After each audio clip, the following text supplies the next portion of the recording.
Hello दोस्तों। Plus academy में आप सभी का हार्दिक स्वागत है, अभिनंदन है।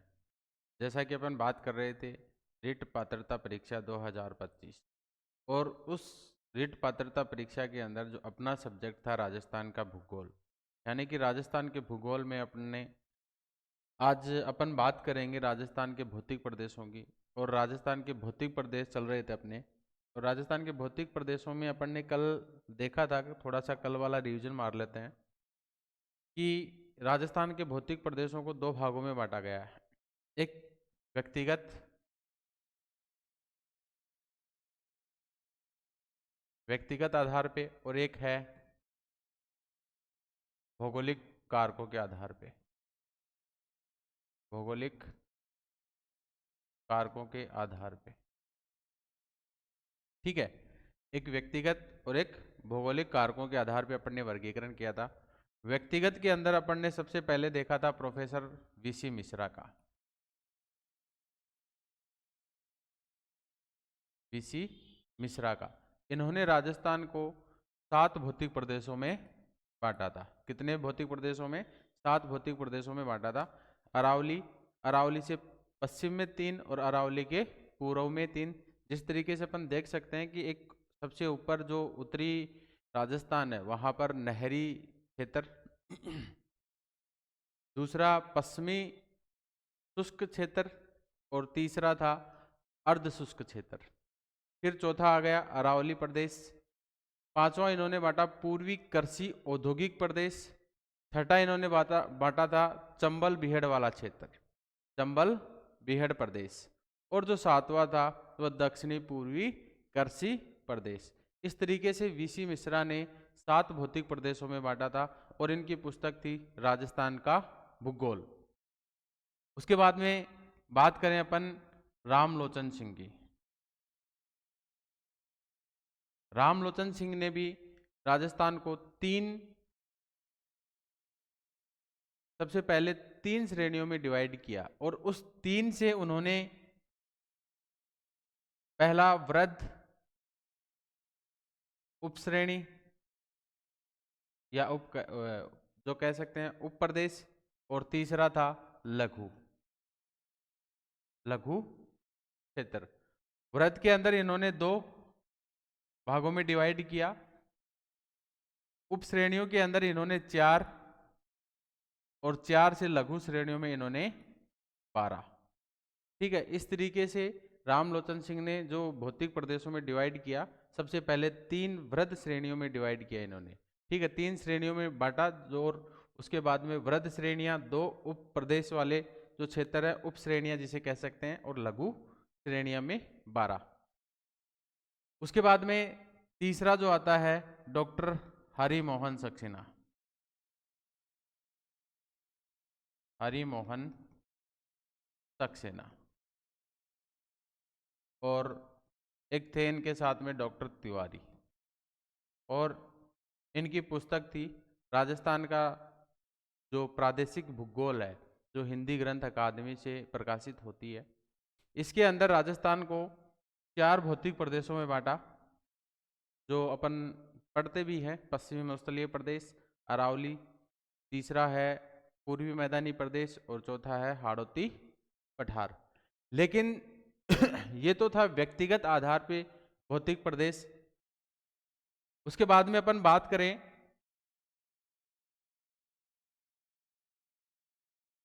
भौगोलिक कारकों के आधार पे, यानी कि भौगोलिक कारकों के आधार पे अपन देखें कि राजस्थान का जो आधार था वो था उच्चावच और जलवायु। उच्चावच और जलवायु, यानी भौगोलिक कारकों के आधार पे, उच्चावच और जलवायु के आधार पे राजस्थान को 4 भौतिक प्रदेशों में बांटा गया। कितने? 4 भौतिक प्रदेशों में बांटा गया। पहला कौन सा है? पश्चिमी मरुस्थलीय प्रदेश। दूसरा है अरावली पर्वतमाला। तीसरा है, लिख देता हूं, पहला है पश्चिमी मरुस्थलीय प्रदेश।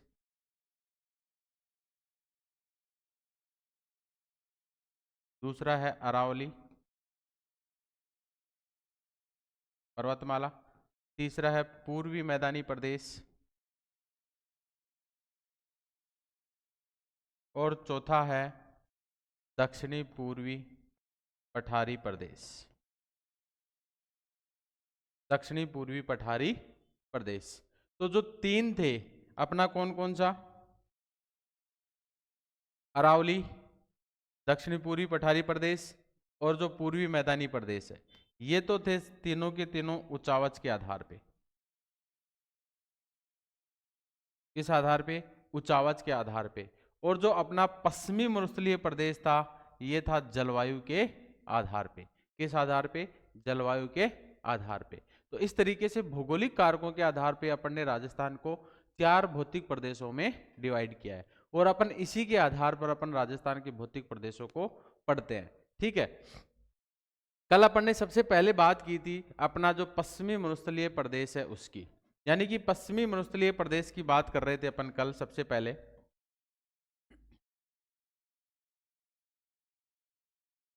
पश्चिमी मरुस्थलीय प्रदेश, और इस पश्चिमी मरुस्थलीय प्रदेश के अंदर अपन ने इसका सामान्य कुछ जानकारी कि इसका निर्माण कैसे हुआ, ठीक है, और इसकी कुछ विशेषताओं के बारे में देखा था।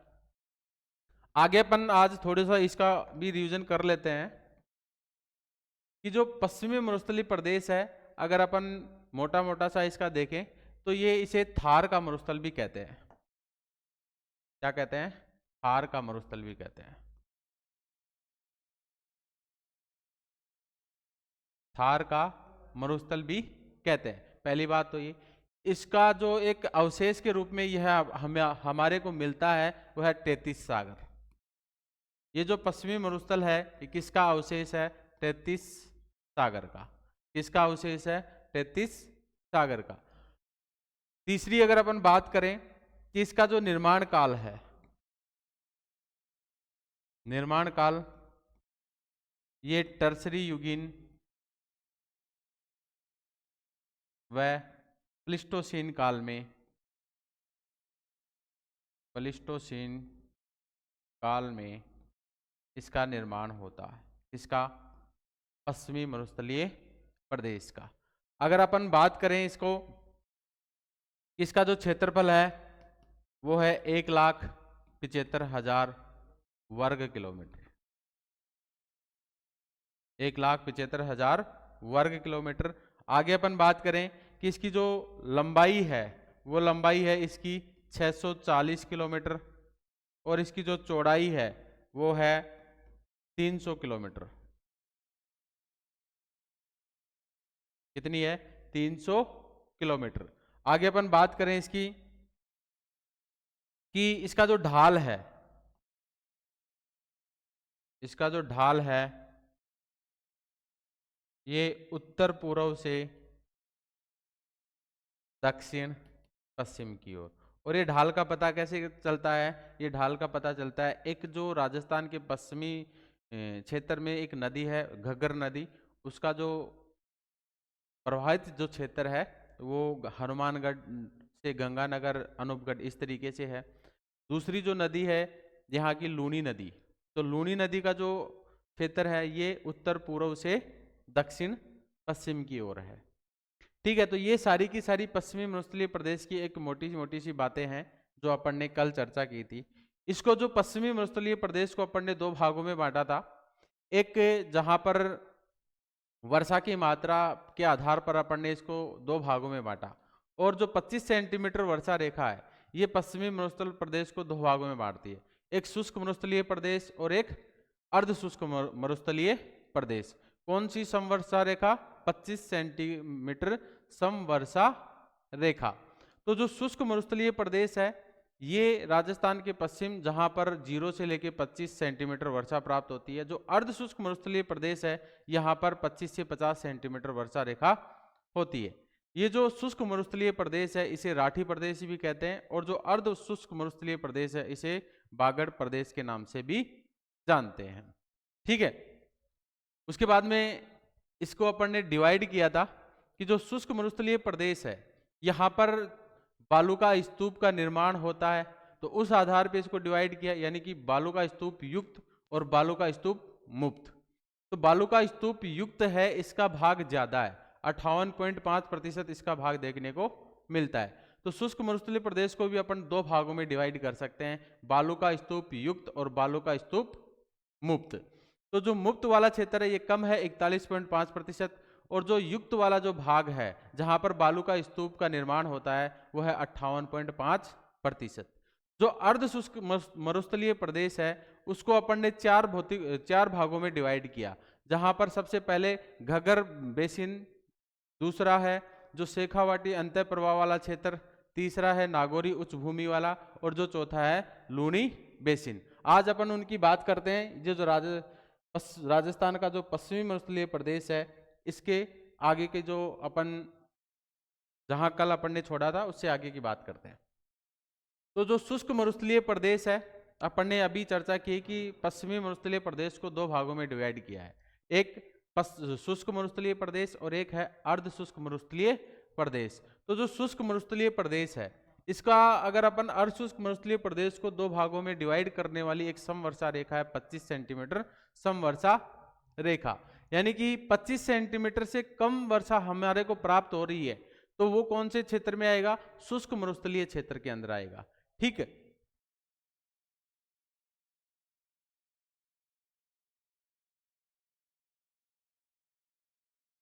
यानी कि मान लो यहां तक पश्चिमी मरुस्थल का है प्रदेश है, और इसके अंदर जहां पर अपने को इसे दो भागों में डिवाइड किया हुआ है, एक है शुष्क मरुस्थलीय प्रदेश और एक है अर्ध शुष्क। तो यहां पर शुष्क मरुस्थलीय प्रदेश के में अपने को जो वर्षा रेखा है ये प्राप्त होती है 0 से 25 सेंटीमीटर, यानी कि इससे कम वर्षा रेखा प्राप्त होती है वह क्षेत्र शुष्क मरुस्थलीय प्रदेश कहलाता है। अर्ध शुष्क मरुस्थलीय प्रदेश है जहां पर अपने को 25 से 50 सेंटीमीटर वर्षा रेखा प्राप्त होती है। कितनी? 25 से 50 सेंटीमीटर सम वर्षा रेखा प्राप्त होती है। तो जो 25 सेंटीमीटर वर्षा रेखा है ये पश्चिमी मरुस्थल को दो भागों में डिवाइड करती है, शुष्क मरुस्थलीय प्रदेश जिसे अपन राठी प्रदेश के नाम से भी जानते हैं, अर्ध शुष्क मरुस्थलीय प्रदेश जिसे बागड़ के नाम से भी जानते हैं। तो सबसे पहले अपन शुष्क मरुस्थलीय प्रदेश या राठी प्रदेश की बात करते हैं। इसमें भी अपन ने दो भागों में डिवाइड किया इसको, एक बालू का स्तूप युक्त प्रदेश और एक बालू का स्तूप मुक्त प्रदेश। तो जो बालू का स्तूप युक्त वाला जो क्षेत्र है वो ज्यादा है, जहां पर बालू का यानी रेत के टीले अपने को मिलते हैं, तो वो क्षेत्र पश्चिमी मरुस्थल में ज्यादा है 58.5%। और जो बालू का स्तूप मुक्त वाला जो प्रदेश है, युक्त वाले में 58.5%, मुक्त वाला जो प्रदेश है वहां पर 41.5%, यानी कि अपने को बालू का स्तूप पश्चिमी मरुस्थल में ज्यादा देखने को मिलते हैं। ठीक है, तो शुष्क मरुस्थल प्रदेश को अपन दो भागों में डिवाइड किया, बालू का स्तूप युक्त और बालू का स्तूप मुक्त। आगे अपन बात करें कि बालू का स्तूप मुक्त प्रदेश की। सबसे पहले अपन कम वाले को देख लेते हैं, 41.5% वाले को देख लेते हैं कि यहाँ पर ऐसे बालू का स्तूप होते हैं जहां पर यानी कि बालू का स्तूप बनते ही नहीं है यहाँ पर। ठीक है, यहाँ पवन के द्वारा मिट्टी का जमाव होता ही नहीं है, और पवन के द्वारा मिट्टी का जमाव नहीं होता तो वहां पर चट्टानी है जो पथरीली देखने को मिलती है। कैसी चट्टानी देखने को मिलती है? पथरीली चट्टानी देखने को मिलती है, और उस पथरीली चट्टाने को अपन क्या कहते हैं? हमादा कहते हैं। क्या कहते हैं? हमादा कहते हैं। कि ऐसा प्रदेश जहां बालू का स्तूप नहीं पाए जाते हैं, क्योंकि यहाँ पथरीला मरुस्थल पाया जाता है जिसे हमादा कहा जाता है। ठीक है, और इसका जो विस्तार है ये सबसे ज्यादा जैसलमेर के अंदर देखने को मिलता है, और जैसलमेर के अंदर, रामगढ़ के अंदर, पोखरण में और लोदरवा के अंदर देखने को मिलता है। ठीक है, तो राज्य का जो शुष्क मरुस्थल का है 41.5% भाग है जो बालू का स्तूप मुक्त है, ये मैंने आपको पहले ही बता दिया। तो जो बालू का स्तूप मुक्त वाला प्रदेश है इसमें अपने को तीन ही चीज याद रखनी है, इससे ज्यादा अपने को याद नहीं रखना। पहला कि यहाँ पर मिट्टी का जमाव देखने को नहीं मिलता है, और मिट्टी का जमाव देखने को नहीं मिलता है तो वो क्षेत्र बालू का स्तूप मुक्त है। और यहाँ पर मिट्टी नहीं है तो कैसा है? यहाँ पर जो पथरीला चट्टानी देखने को मिलता है। ठीक है, दूसरी तो उसे अपन क्या कहते हैं? हमादा कहते हैं। तो एक चीज ये याद रखना है अपने को कि हमादा किसे कहते हैं। ठीक, दूसरा है कि इसका विस्तार कहाँ पर देखने को मिलता है। तो इसका जो विस्तार है कहाँ, जैसलमेर के अंदर सर्वाधिक विस्तार जैसलमेर में देखने को मिलता है, क्योंकि सबसे कम वर्षा रेखा अपने को, सबसे कम वर्षा कहाँ देखने को मिलती है, जैसलमेर के अंदर ही देखने को मिलती है। तो सर्वाधिक विस्तार है जैसलमेर में। और जैसलमेर के भी अंदर अगर अपन क्षेत्र देखें तो रामगढ़, लोदरवा और पोखरण। ठीक, तीसरा जो पॉइंट इसमें याद रखना है कि जो बालू का स्तूप मुक्त वाला क्षेत्र है, ये कितने प्रतिशत भाग पर है, तो 41.5% भाग पर है। ठीक है, दूसरी अगर अपन बात करें कि बालू का स्तूप युक्त प्रदेश, तो जो बालू का स्तूप युक्त प्रदेश है, बाकी का जो पूरा का पूरा बचा हुआ है कितना, 58.5%। कितना है, 58.5%। यानी कि अपने को यहाँ पर मिट्टी के जो टीले हैं वो देखने को मिलते हैं। ठीक, जहां बालू का मिट्टी की अधिकता के कारण पवनों के द्वारा, यानी कि पवन आती है, यानी कि हवा आती है, और वो हवा अपने साथ में क्या लेके आएगी, मिट्टी, और उसका क्या करती है, जमाव करती है। और इस जमाव से किसका निर्माण होता है, बालू का स्तूप का। किसका निर्माण होता है, बालू का स्तूप का। ठीक है, यानी कि हवा होती है और हवा के साथ में मिट्टी उड़कर आती है, और उस मिट्टी का जमाव होता है या उसका निक्षेपण होता है, और उससे क्या बनते हैं, रेत के टीले बनते हैं, बालू का स्तूप बनते हैं। ठीक, जिसे बालू का स्तूप कहते हैं वही है। राज्य के 58.5% भाग पर बालू का स्तूप पाए जाते हैं। ठीक है, राजस्थान में जो सर्वाधिक बालू का स्तूप है ये जैसलमेर में, और जो सभी प्रकार के बालू का स्तूप है वो जोधपुर के अंदर देखने को मिलते हैं। ये फैक्ट भी थोड़ा सा याद रखना है भाई, अपने को इंपॉर्टेंट है।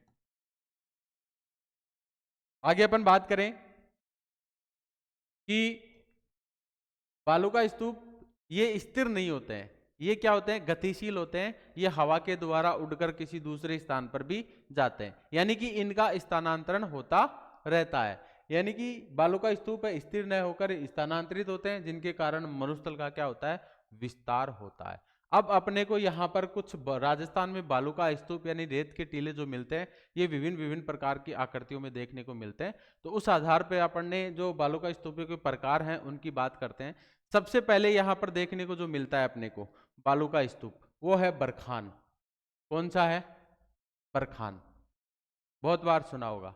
यानी कि राजस्थान के अंदर जो पवन के द्वारा मिट्टी का क्या होता है, निक्षेपण होता है। यानी कि बालू का स्तूप बनेंगे, मैंने आपको कहा कि अगर बालू का स्तूप बनेंगे तो उसमें हवा होगी, या कह सकते हैं कि पवन होगी, और पवन के साथ में क्या होगा, मिट्टी, और इस मिट्टी का क्या होगा, जमाव, और इस जमाव से किसका निर्माण होगा, बालू का स्तूप का। किसका होगा, बालू का स्तूप का। ठीक है, ये चीज तो कन्फर्म है बालू का स्तूपों के अंदर। तो जब मरुस्थलीय क्षेत्रों में पवन के द्वारा मिट्टी का निक्षेपण किया जाता है, लेकिन बरखान उसे कहते हैं जहां मिट्टी का क्या, पवन के द्वारा मिट्टी का निक्षेपण किया जाता है लेकिन अर्धचंद्राकार रूप में। यानी कि अपन कह सकते हैं कि जब मरुस्थलीय क्षेत्रों में पवन के द्वारा मिट्टी का जो जमाव या निक्षेपण अर्धचंद्राकार रूप में किया जाता है, तो वो कैसे, जो निर्मित स्थलाकृति होती है उसे अपन बरखान कहते हैं। ठीक है, यानी कि इसकी अगर अपन आकृति देखें तो अर्धचंद्राकार कैसी होती है, अर्धचंद्राकार।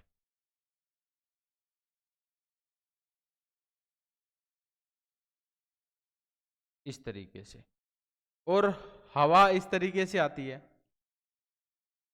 इधर से पवन, पवन की दिशा इस तरीके से होती है। तो जो पवन की जो दिशा होती है उसे उत्तल, और दूसरी जो दिशा होती है उसे अवतल। ठीक है, यानी कि अपने को ये आकृति कैसी दिखाई दे रही है, अर्धचंद्राकार दिखाई दे रही है। तो अर्धचंद्राकार जो आकृति होती है वो कैसे, बरखान कहलाते हैं। क्या कहलाते हैं, बरखान कहलाते हैं। बरखान में जिस ओर पवन आती है उस दिशा में उत्तल ढाल, जबकि आगे की दिशा में जो पवन का होता है उसे अवतल ढाल कहते हैं। इसकी अगर अपन बात करें तो इसकी जो चौड़ाई है, इसकी जो चौड़ाई है वो कितनी होती है, वो है लगभग 100 से 200 मीटर तक। कितनी होती है, 100 से 200 मीटर तक। अगर अपन बात करें इसकी ऊंचाई की, तो इसकी जो ऊंचाई है लगभग, जो औसतन ऊंचाई है, ये 10 से 20 मीटर ऊंचाई इसकी देखने को मिलती है। यानी कि जो बरखान होते हैं ये अर्धचंद्राकार रूप में इनका क्या होता है, जमाव होता है। तो वो कैसी आकृति होती है, बरखान स्थलाकृति होती है। अगर अपन बात करें कि ये सर्वाधिक कहाँ देखने को मिलता है, तो ये जो सर्वाधिक है बरखान इस शेखावाटी के अंदर देखने को मिलते हैं। और शेखावाटी में भी अगर अपन पर्टिकुलर किसी जगह की बात करें तो चूरू के अंदर है भालेरी, चूरू के अंदर है भालेरी। ये बालुका स्तूप सर्वाधिक गतिशील होते हैं। इनमें इस बालुका स्तूपों के द्वारा यानी कि बरखान के द्वारा सबसे ज्यादा मरुस्थल क्या होता है, गति करता है। क्या करता है, गति करता है। यानी कि मरुस्थलीकरण में इनका सर्वाधिक योगदान होता है, किसका, बरखान का। और बरखान सर्वाधिक शेखावाटी क्षेत्र में और सर्वाधिक चूरू के भालेरी गांव में देखने को मिलते हैं। ठीक है, आगे अपन बात करें दूसरे जो बालुका स्तूप है अपना, अनुप्रस्थ बालुका स्तूप। अनुप्रस्थ बालुका स्तूप यानी कि ये वो बालुका स्तूप होते हैं जिनमें मान लो कि कोई भी अवरोध आ जाता है। क्या आ जाता है, कोई भी अवरोध आ जाता है। पवन की दिशा में कोई भी अवरोध आ जाएगा, या अपन कह सकते हैं यहां पर पर्वत भी हो सकते हैं, वन भी हो सकते हैं। ठीक है, यानी कि कोई भी यहां पर क्या आ जाए, अवरोध आ जाए। और इस अवरोध की वजह से पवन की दिशा के समकोण पर बनने वाले जो बालुका स्तूप है, और जैसे हवा इधर से, पवन किधर से आ रही है, इधर से, इस तरीके से।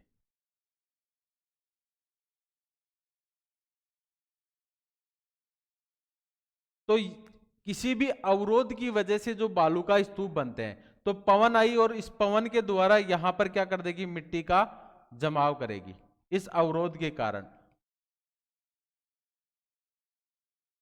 ठीक है, यानी कि ये क्या है, पवन, पवन इधर से आ रही है और किसी भी अवरोध की वजह से यहां पर मिट्टी का क्या कर रहा है, जमाव कर रहा है। यानी कि पवन की दिशा के समकोण पर जो बनने वाले बालुका स्तूप होते हैं वो अनुदैर्घ्य बालुका, अनुप्रस्थ बालुका स्तूप कहलाते हैं। जब पवन के द्वारा मिट्टी का निक्षेपण पवन की दिशा के समकोण पर होता है तो जो बनने वाले बालुका स्तूप हैं वो कैसे होते हैं, अनुप्रस्थ बालुका स्तूप। यानी कि अनुप्रस्थ बालुका स्तूपों के अंदर कोई भी अवरोध की वजह से पवन के समकोण पर बनने वाले बालुका स्तूप कौन से कहलाते हैं, अनुप्रस्थ बालुका स्तूप। और ये सर्वाधिक बाड़मेर और जोधपुर में पाए जाते हैं। ठीक है, आगे अपन बात करें अनुदैर्घ्य रेख या अनुदैर्घ्य ये रेखीय बालुका स्तूप, यानी कि वे बालुका स्तूप जो पवन के समानांतर बनते हैं, पवन के समानांतर बनने वाले बालुका स्तूप। यानी कि मान लो कि यहां से पवन आ रही है, हवा आ रही है,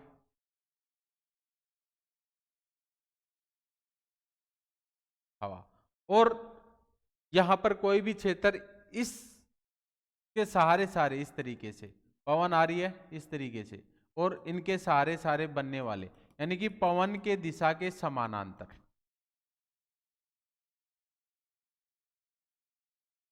पवन की दिशा के समानांतर बनने वाले जो बालुका स्तूप हैं उन्हें रेखीय बालुका स्तूप या अनुदैर्घ्य बालुका स्तूप कहलाते हैं।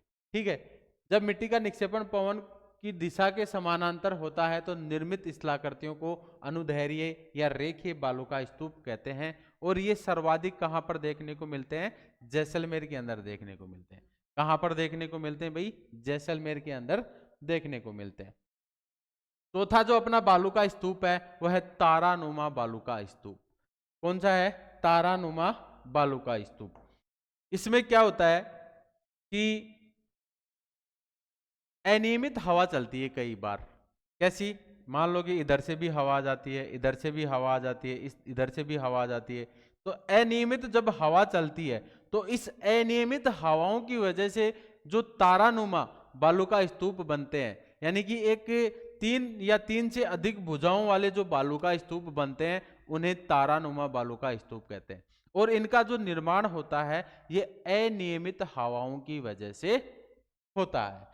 तो जिनका निर्माण अनियमित हवाओं के द्वारा होता है इन बालू का स्तूपों में न्यूनतम तीन या तीन से अधिक भुजाएं देखने को मिलती है। ये सर्वाधिक जैसलमेर में, और जैसलमेर, सूरतगढ़, गंगानगर और बीकानेर में। ठीक है, जैसलमेर, सूरतगढ़, गंगानगर में और बीकानेर में पाए जाते हैं। ठीक दिख रहा होगा आप लोगों को, यह सर्वाधिक जैसलमेर, सूरतगढ़, गंगानगर, बीकानेर में पाए जाते हैं। तो अभी तक अपन ने 4 बालू का स्तूपों की बात की। पहला कौन सा था? बरखान, अर्धचंद्राकार। दूसरा कौन सा था? अनुप्रस्थ, जो पवन की दिशा के समकोण पर बनने वाले, समकोण पर बनने वाले बालू का स्तूप। तीसरा कौन सा है? अनुदैर्घ्य बालू का स्तूप, यानी कि पवन की दिशा के समानांतर बनने वाले बालू का स्तूप। चौथा कौन सा है? तारानुमा बालू का स्तूप, यानी कि अनियमित हवाओं की वजह से तीन या तीन से अधिक भुजाओं के जो बालू का स्तूप बनते हैं उसे तारानुमा बालू का स्तूप कहते हैं। तो इस प्रकार से अपन ने 3 बालू का स्तूपों की बात, 4 बालू का स्तूपों की बात की। पांचवा जो बालू का स्तूप है वो पैराबोलिक। कौन सा? पैराबोलिक, या परवलयी बालू का स्तूप भी कहते हैं। तो ये जो पैराबोलिक बालू का स्तूप है, ये जो अपना एक अपन ने पढ़ा था बरखान, कौन सा पढ़ा था? बरखान। इस बरखान के विपरीत होते हैं। कैसे होते हैं? बरखान के विपरीत होते हैं। वो बालू का स्तूप कौन से हैं? पैराबोलिक बालू का स्तूप। यानी कि जो बरखान के विपरीत या महिलाओं के बालों की जो हेयर पिन जैसे बालू का स्तूप है, पैराबोलिक परवलयी बालू का स्तूप कहलाते हैं। और ये बालू का स्तूप राजस्थान में सर्वाधिक पाए जाते हैं। कौन से? पैराबोलिक बालू का स्तूप, क्योंकि इनका विस्तार सभी मरुस्थलीय जिलों में है। ठीक है, तो जो महिलाओं की हेयर पिन के अनुसार जो बनने वाले बालू का स्तूप है वो कौन से हैं? पैराबोलिक। अगर अपन बात करें छठा जो बालू का स्तूप अपना, सीफ बालू का स्तूप। जब बरखान के निर्माण के समय पवन की दिशा में परिवर्तन होता है तो एक भुजा, बरखान की एक भुजा आगे की ओर बढ़ जाती है, जिससे निर्मित, यानी कि जो सीप होते हैं इस तरीके से तो बनते हैं। कौन से? बरखान।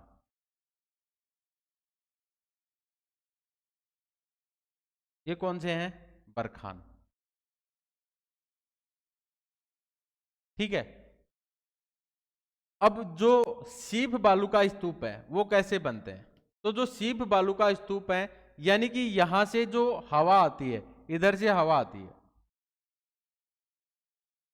और ये वाली जो इसकी नकुली जो भाग है, इसका जो नकुला भाग है ये आगे की ओर खिसकता है, यानी कि इस तरीके से, इस तरीके से ये वाला भाग आगे की ओर खिसकता है। तो बनने वाला जो बालू का स्तूप है कौन सा है? सीप बालू का स्तूप। कौन सा बालू का स्तूप है? सीप बालू का स्तूप। यानी कि जो बरखान की एक भुजा क्या होती है? आगे की ओर खिसक जाती है। इधर से हवा चलने पर बरखान की एक भुजा आगे की ओर खिसकती है। ऐसे बालू का स्तूपों को क्या कहते हैं? सीप बालू का स्तूप। इसकी एक भुजा ही क्या होती है? नुकुली होती है। बरखान में दोनों भुजा क्या होती है? नुकुली होती है। तो एक भुजा आगे की ओर निकल जाती है। आगे अपन बात करें, सबर जो काफी इस बालू का स्तूप है, मरुस्थल के अंदर क्या होता है कि छोटी छोटी झाड़ियां होती है, और उन झाड़ियों के बीच में, जैसे मान लो कि यहां पर कोई भी झाड़ी है इस तरीके से,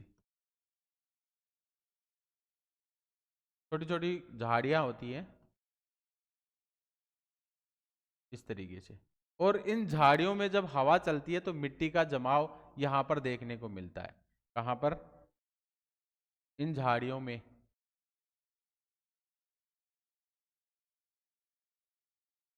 इन झाड़ियों में बालू का स्तूप बनते हैं यहाँ पर, तो उसे कहते हैं सबरकाफिस बालू का स्तूप। यानी कि मरुस्थल में झाड़ियों के पास निर्मित जो छोटे छोटे बालू का स्तूप होते हैं वो कौन से होते हैं? सबरकाफिस बालू का स्तूप। ये बालू का स्तूप सर्वाधिक जैसलमेर, बीकानेर, बाड़मेर और जोधपुर में पाए जाते हैं। उसके बाद में अपन 8वें नंबर की बात करें, नेटवर्क बालू का स्तूप, जो एक दूसरे से जुड़े हुए होते हैं नेटवर्क के रूप में। मान लो कि इस तरीके से एक दूसरे से जुड़े हुए होते हैं, यानी कि नेटवर्क के रूप में होते हैं, तो वो कौन से होते हैं? नेटवर्क बालू का स्तूप। ये भी सर्वाधिक जैसलमेर, बीकानेर और जोधपुर में पाए जाते हैं। तो इस तरीके से ये जो अपने बालू का स्तूप मुक्त वाला जो क्षेत्र था, उसमें तो पथरीला होता है क्षेत्र, तो उस पथरीले भाग को अपन क्या कह सकते हैं? हमादा कहते हैं। ठीक है, जो सर्वाधिक जैसलमेर में देखने को मिलता है। उसके बाद में अपना आता है दूसरा बालू का स्तूप। और बालू का स्तूपों के अंदर अपन देखें तो बालू का स्तूप जो युक्त जो प्रदेश है उसमें कुछ स्थलाकृतियां बनती हैं बालू का स्तूपों से, उन्हें अपन विभिन्न प्रकार की स्थलाकृतियों को अपन ने देखा है। आगे अपन बात करें, अपना जो दूसरा पार्ट है पश्चिमी मरुस्थलीय प्रदेश का, अर्ध शुष्क मरुस्थलीय प्रदेश। और अर्ध शुष्क मरुस्थलीय प्रदेश या बांगड़ प्रदेश, ये 25 से 50 सेंटीमीटर जो वर्षा रेखा होती है उसके मध्य देखने को मिलता है। ठीक है, तो सबसे पहले ये कि शुष्क मरुस्थल प्रदेश 25 से सेंटीमीटर व अरावली क्षेत्र 50 सेंटीमीटर के मध्य जो भूभाग को अर्ध शुष्क मरुस्थलीय या बांगड़ प्रदेश कहा जाता है। अर्ध शुष्क प्रदेश में प्राचीन जलोढ़ मृदा बांगर का विस्तार होने के कारण इसे बांगड़ प्रदेश भी कहते हैं। ये जो अर्ध शुष्क मरुस्थलीय प्रदेश है इसे अपन 4 भागों में बांटते हैं। ये आप लोगों को दिख रहा होगा मानचित्र, इसे अपन 4 भागों में बांटते हैं अरावली तक। इसका विस्तार 25 से 50 सेंटीमीटर 25 से 50 सेंटीमीटर के मध्य जो मरुस्थल है वो अर्ध शुष्क मरुस्थल। ये 4 भागों में, एक है घग्गर बेसिन, शेखावाटी अंतः प्रवाह, नागौर उच्च भूमि और लूनी बेसिन। घग्गर यानी कि सबसे ऊपरी ऊपर घग्गर नदी वाला जो क्षेत्र है, शेखावाटी अंतः प्रवाह वाला क्षेत्र, दूसरा है नागौरी उच्च भूमि और चौथा है लूनी बेसिन। तो इस तरीके से अर्ध शुष्क मरुस्थलीय प्रदेश को अपन पुनः 4 भागों में बांट सकते हैं। सबसे पहले अपन बात करें घग्गर जो प्रदेश है अपना उसकी, तो जो घग्गर प्रदेश है ये घग्गर नदी द्वारा जो इसका प्रवाह क्षेत्र है कौन कौन सा? राजस्थान के अंदर जो गंगानगर जिला है, हनुमानगढ़ जिला है और अनूपगढ़ जो जिला है, वहां पर जो घग्गर नदी का जो प्रवाह क्षेत्र था उसे क्या कहते हैं? घग्गर प्रदेश कहते हैं। और ये 3 जिलों के अंदर, ये अभी पहले तो ये गंगानगर हनुमानगढ़ जिले में प्रवाहित होती थी, लेकिन नवीनतम जिलों के अनुसार इसमें एक और ऐड हो गया, कौन सा? अनूपगढ़। ठीक है, अगर अपन इसकी बात करें थोड़ी सी घग्गर जो प्रदेश है इसकी, तो जो इसके अंदर सबसे पहले हनुमानगढ़ के अंदर स्थानीय भाषा में इसका जो प्रवाह क्षेत्र होता है ना घग्गर वाला, उसे कहते हैं नाली या पाट। नाली या पाट जो घग्गर नदी के प्रवाह क्षेत्र को स्थानीय भाषा, और कहां पर कहते हैं स्थानीय भाषा? हनुमानगढ़ के अंदर नाली या पाट कहते हैं। घग्गर बेसिन की जो चिकनी व उपजाऊ मिट्टी होती है उसे काठी या बग्गी कहा जाता है। काठी या बग्गी कहा जाता है। ठीक है, यहाँ पर जो सबसे पहले अपन यहाँ पर जो फसल यहाँ पर देखने को मिलती है सर्वाधिक मात्रा में, उनमें है गेहूं, चावल, कपास और गन्ना। यहाँ पर सर्वाधिक उत्पादन होता है इन फसलों का। ठीक, और यहाँ पर इस प्रदेश के अंदर घग्गर प्रदेश के अंदर सेम की समस्या से सर्वाधिक प्रभावित क्षेत्र है, और जो प्रभावित क्षेत्र है सर्वाधिक प्रभावित जो राजस्थान के अंदर है वो है बड़ोपल हनुमानगढ़। कौन सा है? बड़ोपल हनुमानगढ़। तो इसमें अपने को 3 या 4 बातें याद रखनी है घग्गर प्रदेश के अंदर। कौन कौन सी? इसका सबसे पहले तो इसका विस्तार, यानी कि इसका विस्तार कहाँ कहाँ देखने को मिलता है। तो घग्गर प्रदेश का विस्तार है हनुमानगढ़, गंगानगर और अनूपगढ़ में देखने को मिलता है। दूसरी बात, अगर इसकी विशेषता की बात करें अपन, तो नाली या पाट किसे कहते हैं? तो तो नाली या पाट उस क्षेत्र को कहते हैं जो घग्गर नदी का जो प्रवाह क्षेत्र होता है, और स्थानीय भाषा में हनुमानगढ़ में इसे नाली या पाट कहते हैं। दूसरा काठी या बग्गी, जो यहाँ चिकनी मिट्टी होती है, चिकनी मिट्टी होती है जो उपजाऊ मिट्टी होती है, उसे काठी या बग्गी कहते हैं। यहाँ पर जो सर्वाधिक अपने को फसल जो उत्पादन होता है, यहाँ गेहूं चावल मक्का, गेहूं चावल कपास और गन्ना, गेहूं चावल कपास और गन्ना। ठीक है, ये इतनी सी चीजें याद रखनी है। दूसरा जो प्रदेश आता है अपना शेखावाटी अंतः प्रवाह वाला क्षेत्र, शेखावाटी अंतः प्रवाह वाला क्षेत्र। इसका जो सबसे पहली बात करें कि जो शेखावाटी अंतः प्रवाह है, इसका विस्तार, तो इसका विस्तार है झुंझुनू के अंदर, झुंझुनू के चूरू के अंदर, झुंझुनू के अंदर सीकर, और नया जो नवीनतम जिला बना है नीमका थाना। कौन सा है? नीमका थाना। यानी कि जो कांतली नदी है, कांतली नदी का जो प्रवाह क्षेत्र है वो कौन सा है? शेखावाटी अंतः प्रवाह क्षेत्र।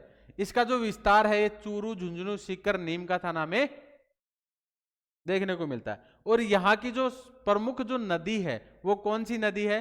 कांतली नदी है। कौन सी नदी?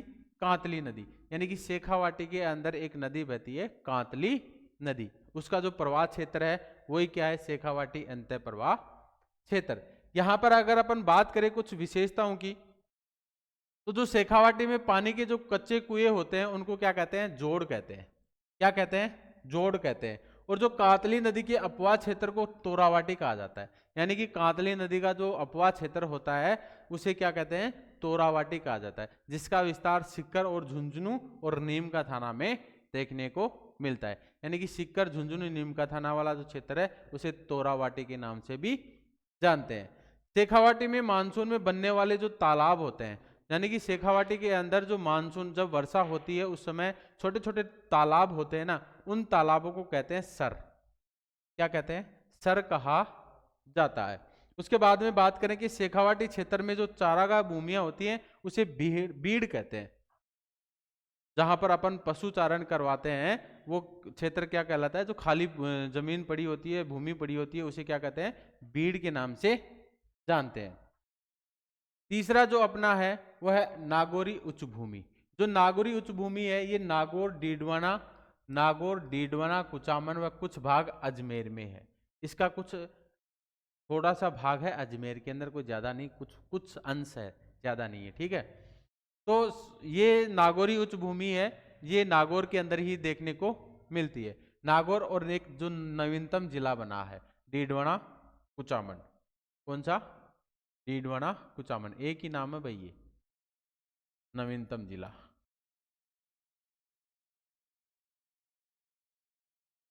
डीडवाना कुचामन। और इस क्षेत्र में क्या है कि लवणीय और खारे पानी की झीलें देखने को मिलती है। यहाँ पर जैसे डीडवाना है, कुचामन है, इस प्रकार की यहाँ पर खारे पानी की झीलें मिलती है। तो दूसरा है कि इस क्षेत्र में लवणीय या खारे पानी की झीलें देखने को मिलती है।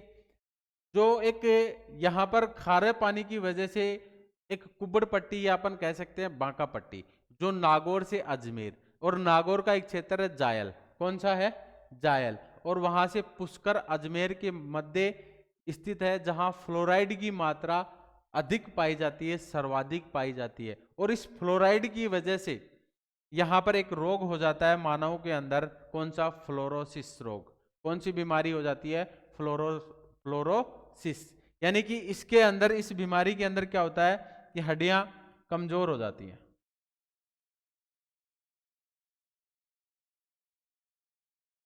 हड्डियां क्या हो जाती हैं? कमजोर हो जाती हैं। शरीर के ऊपर है तो कुब्बड़ उत्पन्न हो जाता है। गर्दन है, यहाँ पर कुछ हड्डियां बाहर निकल जाती हैं इस तरीके से। यानी कि हड्डियों की कमजोरी हो जाती है। किसके कारण? फ्लोराइड की मात्रा के कारण। क्योंकि यहाँ पर जो पानी है वो भी कैसा है? फ्लोराइड उसके अंदर सर्वाधिक देखने को मिलता है। तो उससे मानव के अंदर एक रोग होता है, फ्लोरोसिस बीमारी होती है।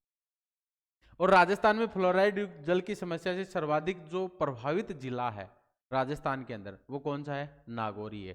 ठीक, तो जो बांका पट्टी और कुब्बड़ पट्टी है, तो कुब्बड़ पट्टी या बांका पट्टी है, ये नागौर और अजमेर के मध्य है। नागौर और अजमेर के मध्य।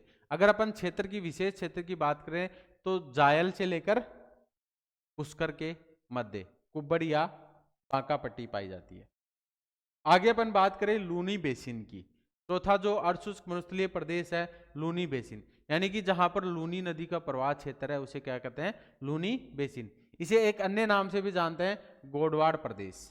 किस नाम से जानते हैं, गोडवाड़ प्रदेश। अगर अपन इसका विस्तार देखें तो इसका जो विस्तार है पाली, जोधपुर, बालोतरा, बाड़मेर, सांचौर और जालोर जिले में है। ठीक है, पाली, जोधपुर, बालोतरा, बाड़मेर, सांचौर और जालोर जिले में है।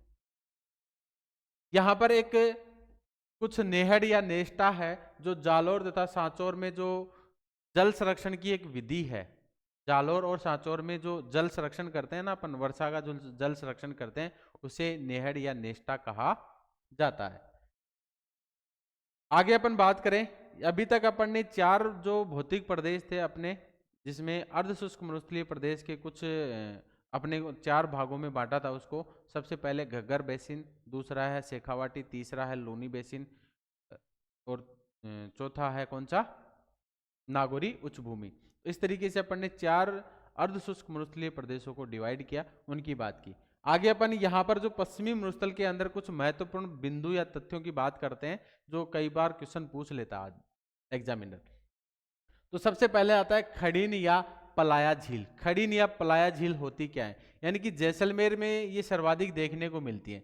सबसे पहले इस जैसलमेर में सर्वाधिक देखने को मिलती है, यानी कि जब वर्षा होती है, क्या होती है, वर्षा होती है और उस वर्षा की वजह से ये जो बालू का स्तूप होते हैं, इन बालू का स्तूपों में क्या होती है, यहां पर पानी इकट्ठा होता है। मानसून के समय क्या होता है, पानी, जल एकत्रित,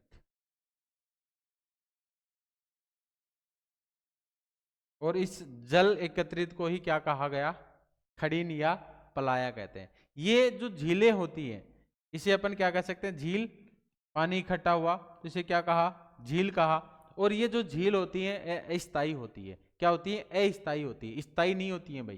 कैसी होती है, अस्थायी झीलें होती है जो मानसून में ही हमारे को देखने को मिलती है। अस्थायी पानी की झीलों को खड़ीन कहा जाता है, जिसमें पालीवाल ब्राह्मणों द्वारा, पालीवाल यहाँ पर कुछ जो खेती की, जहाँ सबसे पहले इनसे जो खेती करने वाले थे वो कौन थे, पालीवाल ब्राह्मण, जहां पर कृषि की शुरुआत की गई थी। ठीक है, और यहां पर सर्वाधिक जो खेती की गई थी वो रबी फसल, रबी की फसल की बुआई की जाती थी पर। ठीक है, पालीवाल ब्राह्मणों के द्वारा। और ये झील मुख्यतः कहां पर देखने को मिलती है, जैसलमेर में सर्वाधिक देखने को मिलती है। यानी कि मानसून के समय हमारे को जैसलमेर के अंदर अस्थायी जो पानी की झीलें होती हैं, जो पानी इकट्ठा हो जाता है बालू का स्तूपों के बीच में, तो उसे क्या कहते हैं अपन, खड़ीन या पलाया के नाम से जानते हैं। दूसरी अगर अपन बात करें रन, टाट या डाड।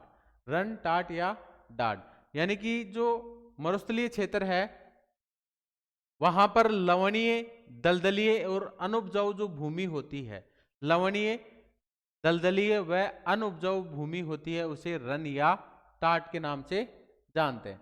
टाट बकरी भी होती है भाई।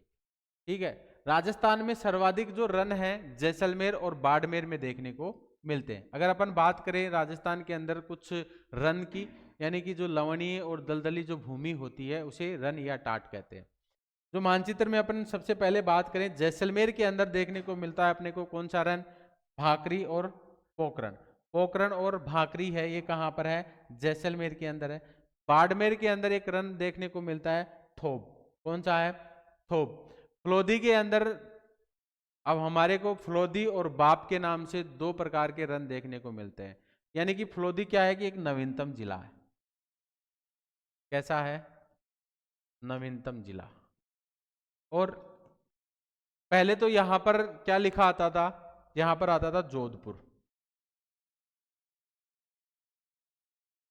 क्या आता था, जोधपुर। अब नया जिला बन गया अपना फलोदी। यानी कि जोधपुर के अंदर 2 प्रकार के रन हमारे को देखने को मिलते थे पहले, फलोदी और बाप। अब यहां पर जोधपुर न रहकर क्या हो गया, फलोदी। ठीक है, तो यहां पर अपन बात करते हैं फलोदी की। तो फलोदी के अंदर 2 प्रकार के रन, एक तो स्वयं फलोदी के नाम से और एक बाप के नाम से। ठीक है, उसके बाद में चूरू के अंदर जो रन देखने को मिलता है, एक है यहाँ पर ताल छापर। कौन सा? ताल छापर। और एक है पड़ीहारा, या इसे अपन पनिहारा भी कहते हैं। कई जगह पनियारा, कई बार पनियारा भी लिखा आता है उसके अंदर। ठीक है, तो इस तरीके से जो मरुस्थल में पाई जाने वाली जो लवणीय और जो दलदली भूमि होती है उसे रन या टाट के नाम से जानते हैं। और राजस्थान के अंदर सर्वाधिक हमारे को कहां पर देखने को मिलते हैं? जैसलमेर के अंदर देखने को मिलते हैं और बाड़मेर के अंदर देखने को मिलते हैं। यहाँ पर कुछ अपने को रन जो मैंने मानचित्र के अंदर यहाँ पर दर्शा रखा है, यहाँ पर तो देख सकते हो आप लोग। ठीक है, जैसलमेर के अंदर है भाकरी, पोखरण, बाड़मेर में है थोब, फलोदी के अंदर फलोदी और बाप, चूरू में है तालछापर और पनिहारा या पड़ीहारा। आगे अपन बात करें जलपट्टी या लाठी सीरीज की। जलपट्टी या लाठी सीरीज की बात करते हैं अपन। यानी कि सरस्वती नदी के भूगर्भिक जलीय अवशेष को जलपट्टी या लाठी सीरीज कहते हैं। जो पश्चिमी मरुस्थल के अंदर जो घग्गर नदी है, इसका जो प्राचीनतम नाम है वो है सरस्वती नदी। क्या नाम है? सरस्वती नदी। इसे अपन किस नाम से भी कह सकते हैं? सरस्वती नदी को मर्त नदी के नाम से भी जानते हैं, एक डेड रिवर। ठीक है, तो सरस्वती नदी के जो भूगर्भीय जल अवशेष हमारे को अभी जो मिलते हैं वो क्या कहलाती है? जलपट्टी के रूप में देखने को मिलती है। वो जलपट्टी या लाठी सीरीज के नाम से जानते हैं। ठीक, ये जो लाठी सीरीज और जो जलपट्टी है, इसकी जो लंबाई है ये 60 किलोमीटर। कहां पर? 60 किलोमीटर। और कहां? जैसलमेर के अंदर।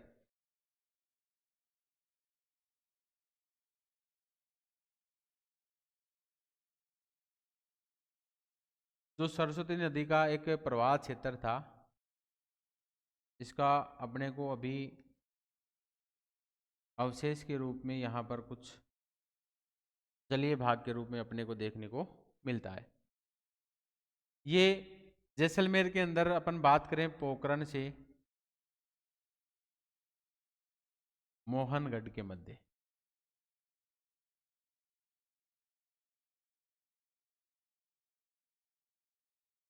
पोखरण से मोहनगढ़ के मध्य कहां पर देखने को मिलते हैं?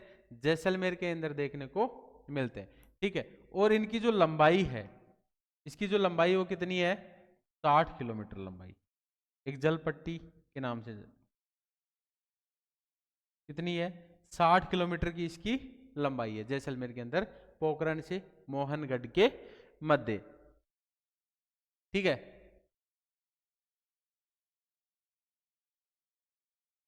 तो सरस्वती नदी के जो भूगर्भिक जलीय अवशेष को अपन क्या कहा है? जलपट्टी या लाठी सीरीज कहा है।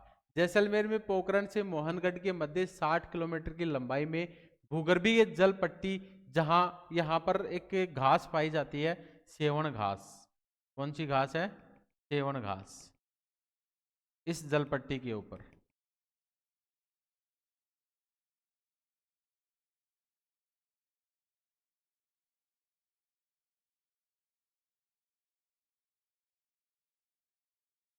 कौन सी घास देखने को मिलती है? यहां पर सेवण घास।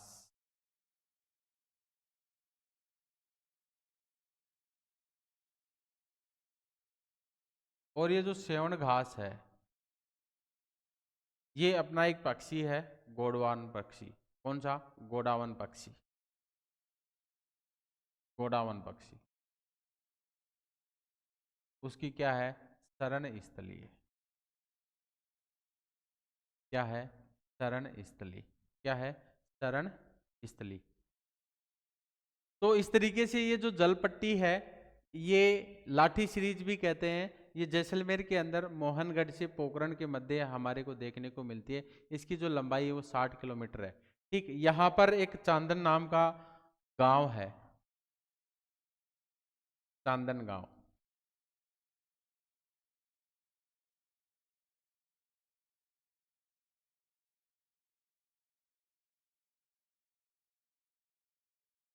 और इस चांदन गांव में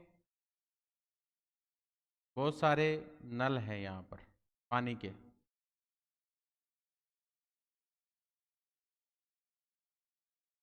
पानी के नल हैं, तो इसे क्या कहते हैं? थार का गड़ा।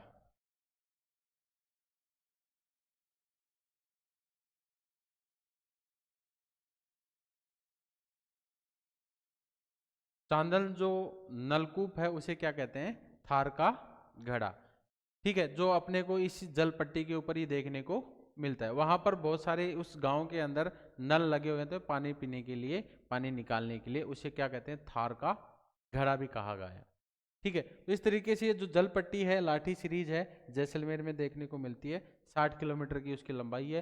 पोखरण से मोहनगढ़ के मध्य यह एक जल पट्टी पाई जाती है। ठीक, इसके ऊपर सेवन घास पाई जाती है, जो हमारे एक पक्षी गोडावन पक्षी है उसकी शरण स्थली कहते हैं। उसके बाद में अपन बात करें आकलवुड जो फॉसिल पार्क है। आकलवुड फॉसिल पार्क राष्ट्रीय जो मरु उद्यान है जैसलमेर में, यहाँ पर एक जो प्राकृतिक वनस्पति के कुछ अवशेष मिले थे, यहाँ पर कुछ प्राकृतिक वनस्पति या लकड़ी के अवशेष मिले थे। कौन से काल में? जुरेसिक काल में। कौन से काल में? जुरेसिक काल में, जिसे अपन जीवाश्म पार्क के नाम से भी जानते हैं। जुरेसिक काल या कह सकते हैं 18 करोड़ या 180 मिलियन वर्ष पूर्व प्राकृतिक वनस्पति के जो अवशेष मिले, जिसे राष्ट्रीय जीवाश्म पार्क भी कहते हैं। किसे? आकलवुड फॉसिल पार्क को। ठीक है, यहां पर एक दूसरी अगर अपन बात करें, कुलधरा गांव है जैसलमेर के अंदर। कौन सा गांव है? कुलधरा गांव जैसलमेर में, जहां पर जुरेसिक काल के वहां पर अवशेष के रूप में मिलते हैं डायनासोर। क्या मिलते हैं? डायनासोर। आगे अपन बात करें, छठा है बाप बोल्डर कले। बाप बोल्डर कले यानी कि परमो कार्बोनिफेरस काल के अंदर यहाँ पर हिमानी का क्या हुआ? जमाव हुआ। तो उस हिमानी के जमाव से जो फलोदी जिले के बाप स्थान से परमो कार्बोनिफेरस काल में हिमानी के द्वारा जमा किए गए बड़े बड़े जो कंकड़ पत्थर जो बोल्डर कहलाते हैं, उसे क्या कहा? बारीक अवसाद को बोल्डर या कले के नाम से जाना गया है। यानी कि कौन से काल में यहाँ पर जो हिमानी के क्या मिलते हैं अपने को? बड़े बड़े कंकड़ पत्थर मिलते हैं। कौन से काल में? परमो कार्बोनिफेरस काल के अंदर, जिसे बाप बोल्डर कले कहते हैं। तो इस तरीके से अपने यहाँ पर ये कुछ मरुस्थल से संबंधित अन्य महत्वपूर्ण जो बिंदु थे या अपन कह सकते हैं तथ्य थे, उनकी अपन ने बात की। कई बार एग्जामिनर यहाँ से भी क्वेश्चन पूछ लेता है, तो थोड़ा सा इनको भी आप लोग छोड़े नहीं, पढ़ के जाएं। ठीक है, तो आज अपन ने अपनी जो 2 क्लास हैं, पहली जो क्लास थी अपनी पश्चिमी मरुस्थलीय प्रदेश, और उसमें अपन ने राजस्थान के भौतिक प्रदेशों को डिवाइड किया। आज जो अपनी दूसरी क्लास है उसी की नेक्स्ट कड़ी के अंदर पश्चिमी मरुस्थल प्रदेश को अपन ने आज कंप्लीट किया है। तो जो पहला भौतिक प्रदेश था अपना, वो आज कंप्लीट होता है। तो आप हमारे जो यूट्यूब चैनल है प्लस एकेडमी का जो चैनल है, उस पर आप लोगों को ये क्लास उपलब्ध हो जाएंगी राजस्थान ज्योग्राफी की। यानी कि ये जो क्लासें हैं ये आप लोगों को निरंतर मिलती रहेंगी, और ये मान के चलिए कि आप निरंतर इन क्लासों को देखते रहिए, क्योंकि रिट जो एग्ज़ाम है, पात्रता एग्ज़ाम है, ये फरवरी के अंदर कल ही इसकी घोषणा भी होगी, और 1 दिसंबर से आप लोगों को फॉर्म भी मिल जाएंगे, भरने के लिए स्टार्ट हो जाएंगे। तो आप लोग 1 दिसंबर से फॉर्म भी भर सकते हैं, और जल्द ही इसकी परीक्षा फरवरी के अंदर इसकी जो पात्रता परीक्षा करवा रहे हैं। तो आप लोग निरंतर अपनी जो तैयारी है इसमें लगे रहिए। धन्यवाद।